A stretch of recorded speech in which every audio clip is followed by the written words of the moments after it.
Lottery, এই নামটার সঙ্গে কম বেশি সবাই আমরা পরিচিত। লটারি টিকিট কিনতে এবং পুরস্কার জিততে সবারই ভালো লাগে, কিন্তু এটা কি কখনো ভেবে দেখেছেন যে লটারি কি? কেন এত বড় বড় নামি দামি কোম্পানি লটারির সঙ্গে যুক্ত? লটারি এক ধরনের জুয়া খেলার মতো। একটার পর একটা টিকিট কাটতে থাকবেন। প্রথমে হয়তো কিছু একটা পুরস্কার পেলেন, পরে সেই লোভে বারবার টিকিট কেটে অনেক টাকা খরচ করে ফেললেন, আদৌ কোনো পুরস্কার পেলেন না এবং আপনার অর্থ খরচ হয়ে গেল। তার মানে দিনের শেষে কষ্ট করে উপার্জন করার টাকা অর্ধেক গেল লটারিতে, অর্ধেক গেল সংসার খরচ সামলাতে, আর বাকি টাকা গেল কিছু হাত খরচ বা নেশাদ্রব্য কিনতে। এসবের পরে যে সেভিংসের টাকা রাখতে হয় বা রাখা দরকার, প্রয়োজন, সেটা আর কিছুই থাকলো না।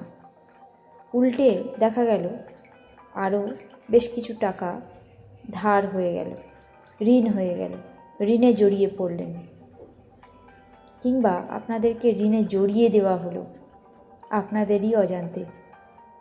বিনা পরিশ্রমে টাকা উপার্জনই হলো অসৎ উপায় অবলম্বন করে বেঁচে থাকা। জীবনে সৎ বা অসৎ কিভাবে বাঁচতে চান সেটা আপনাকে বেছে নিতে হবে। বড় বড় কোম্পানিগুলো নিজেদের স্বার্থসিদ্ধির জন্য গরিব মধ্যবিত্ত মানুষকে বিভিন্নভাবে ফাঁসিয়ে থাকে। ঠিক তেমনই একটি হলো লটারি। হয়তো 1 কোটি লটারির টিকিট 5 টাকায় বিক্রি করতে হবে, অর্থাৎ একটা টিকিটের দাম 5 টাকা, তাহলে 5 কোটি টাকা টোটাল টিকিটের মূল্য হলো। পুরস্কার হিসেবে পেতে পারেন 1 কোটি টাকা, AC, fridge, micro oven, TV, fan আর অন্যান্য সঙ্গে এর সাথে ছোট বড় কিছু সান্ত্বনা পুরস্কারও থাকতে পারে।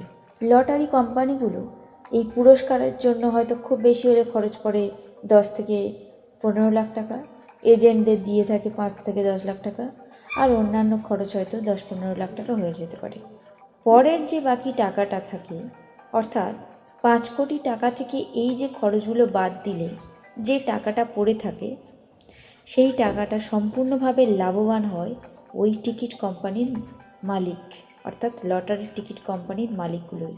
আপনি হয়তো একটার জায়গায় 10টা টিকিট কাটলেন, কোনো কিছুই পেলেন না এবং উল্টে ধার করে সংসার খরচ চালাতে হচ্ছে, এবং আপনাদের কষ্টের টাকা দিয়ে আপনি নিজের দায়িত্ব নিয়ে অন্য একটি কোম্পানিকে লাভবান করে তুলছেন। কোনো হয়তো নামি দামি কোম্পানি, বেনামি কোম্পানির মালিকগুলো আপনাদের এই রকম অর্থ খরচের জন্য দিনের পর দিন ভীষণ লাভবান হয়ে যাচ্ছে, আপনারা কিছু বুঝতেই পারছেন না। আর আপনাদের অবস্থা, অর্থাৎ আর্থিক অবস্থা খারাপ থেকে অতি খারাপের দিকে যাচ্ছে, কোনো অবস্থার পরিবর্তন হচ্ছে না। তাই লটারি না কেটে সেই টাকায় কিভাবে অন্য কোনো কাজে লাগানো যায়, অন্য কোনো ভালো কাজে, সেই দিকে চিন্তাভাবনা করুন এবং অযথা অর্থ খরচ করে নিজের ঋণের বোঝা বাড়াবেন না। একটু ভেবে দেখবেন। নমস্কার।